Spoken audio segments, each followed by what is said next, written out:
अध्यक्ष महोदय, कल सत्ता पक्ष और आज भी सत्ता पक्ष के नेताओं ने 2008 के मुंबई के हमलों का जिक्र किया, बार बार कहा कि मनमोहन सिंह जी की सरकार ने कुछ नहीं किया।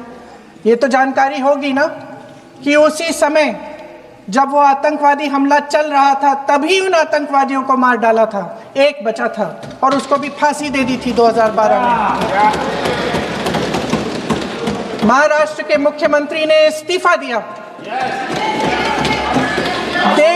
देश के गृह मंत्री ने जिम्मेदारी लेकर इस्तीफा दिया।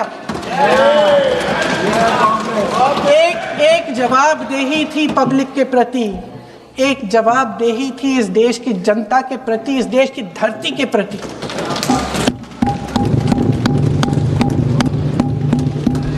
राजनाथ जी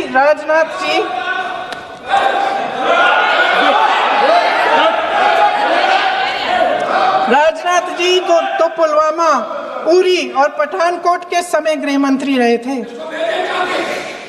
आज वे रक्षा मंत्री हैं और हमारे गृह मंत्री महोदय श्री अमित शाह जी के नाक के नीचे पूरा मणिपुर जल गया, दिल्ली में दंगे हुए, पहलगाम में हमला हुआ और आज भी वे उसी पद पर बैठे हैं। क्यों? अध्यक्ष महोदय, बमबारी से अखबारों के हेडलाइन बनते हैं, मगर कहानी सुरक्षा में की चूक में भी है। आज देश खोखले भाषण नहीं सुनना चाहता, देश जवाब चाहता है, तसल्ली चाहता है कि सच उससे छिपाया नहीं जाएगा। देश जानना चाहता है कि उस दिन अप्रैल 22, 2025 को क्या हुआ और क्यों हुआ। आप तो खुद अपनी पीठ थपथपाने में लगे रहते हैं। सेना, देश, संसद से सच छुपाते हैं। ऑपरेशन सिंदूर जब शुरू हुआ, हम सब ने समर्थन किया, सब एकजुट होकर खड़े हो गए इस देश के लिए। दोबारा होगा, दोबारा खड़े हो जाएंगे। अगर हमारे देश पे हमला होता है तो यहाँ इस सदन में किसी भी पार्टी का हो, कोई भी हो, सब आपका समर्थन करेंगे। और हमें अपनी सेना पर गर्व है कि उन्होंने इस बार भी दृढ़ता से लड़ाई लड़ी, धैर्य से लड़ाई लड़ी, वीरता से लड़ाई लड़ी। लेकिन इस ऑपरेशन का सिंदूर का क्रेडिट, उसका श्रेय तो हमारे प्रधानमंत्री जी चाहते हैं। सही भी है, ठीक है, सही है, श्रेय ले। ओलंपिक्स में हमारा मेडल आता है, उसका भी श्रेय लेते हैं।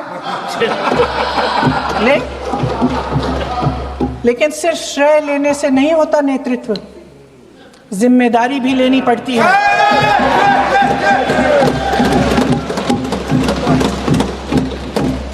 देश के इतिहास में ये पहली बार हुआ, देश के इतिहास में ये पहली बार हुआ कि जंग होते होते ही रुक गई है जी।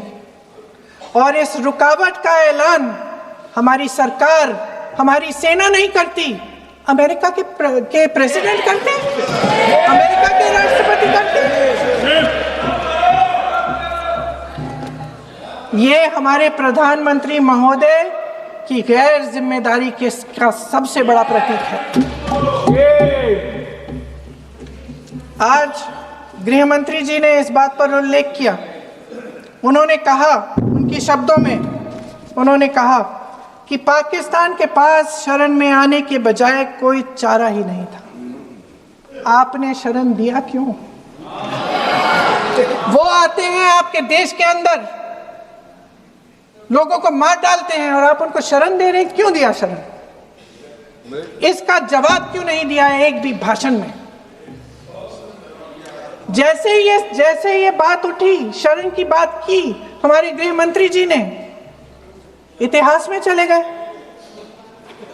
नेहरू ने क्या किया, इंदिरा गांधी ने क्या किया, यहां तक कि मेरी मां के आंसुओं तक चले गए। लेकिन इस सवाल का जवाब नहीं दिया कि ये सीज फायर हुआ क्यों, ये जंग रुका क्यों, और तब क्यों रुका जब दुश्मन के पास कोई चारा नहीं था हमारे श्रेय में आने के बजाय? क्यों रुका ये जंग? इसका जवाब नहीं दिया। धन्यवाद। आप देंगे?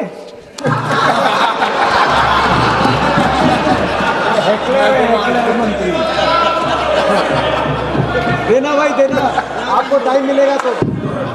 टाइम नहीं मिलेगा आपको शायद। वैसे महोदय, मेरी माँ की आंसू की बात किए, मैं इसका जवाब देना चाहती हूँ। मेरी माँ के आंसू तब गिरे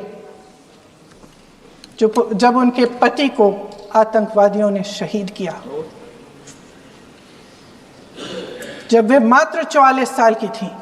और आज अगर मैं इस सदन में खड़ी हूं और उन 26 लोगों की बात कर रही हूं, मैं इसलिए कर रही हूं क्योंकि मैं उनका दर्द जानती हूं, महसूस करती हूं।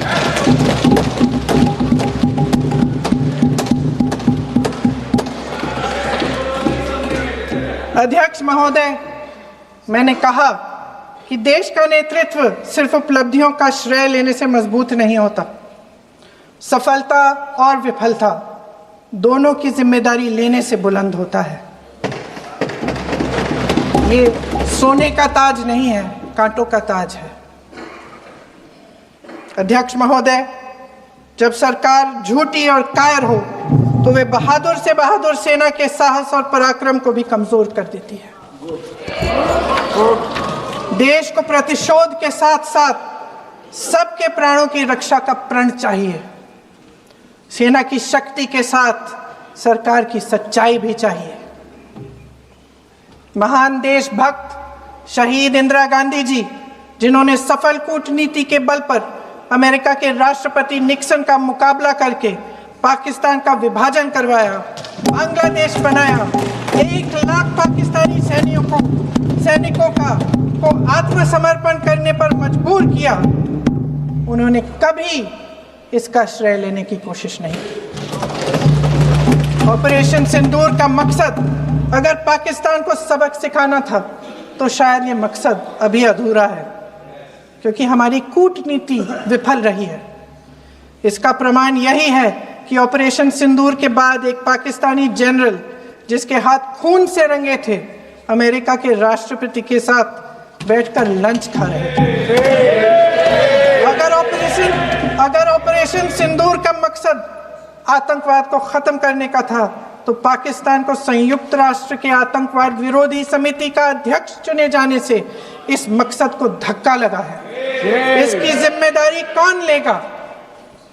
क्या हमारे प्रधानमंत्री लेंगे? क्या उनमें ये हिम्मत है? नहीं है। अगर इस ऑपरेशन के दौरान हमारे जहाजों का नुकसान नहीं हुआ तो सदन में इसे साफ साफ कहने से क्या डर है? क्यों नहीं कहा है?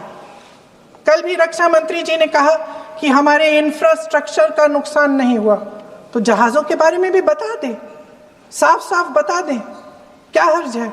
सच्चाई तो है। सवालों से बचने के लिए ये सरकार हमेशा प्रयास करती है। इसकी राजनीतिक कायरता बेमिसाल है। देशवासियों के प्रति जवाबदेही का एहसास ही नहीं है। सच्चाई ये है कि इनके दिल में जनता के लिए कोई जगह नहीं है। सब राजनीति है, सब पीआर है, सब प्रचार है, सब पब्लिसिटी है। देश की जनता के लिए आपके हृदय में कुछ नहीं रहा। बहुत समय हो गया है आप इस प्रचार में ही लिप्त हैं, जनता को देख नहीं पा रहे हैं। जी माननीय, जो पहलगाम में हुआ, खत्म करती हूँ, जो पहलगाम में हुआ उससे हर एक देशवासी के दिल पे चोट पहुंची है। हिमांशी नारवाल की गुहार ने हम सबको शर्मिंदा किया है। इसीलिए मैं आज यहाँ खड़े हुए एक आखिरी बात करना चाहती हूँ।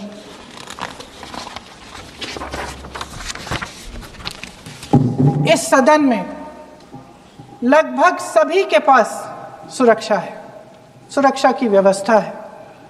हम जहाँ भी जाते हैं हमारे साथ सुरक्षा कर्मी आते हैं।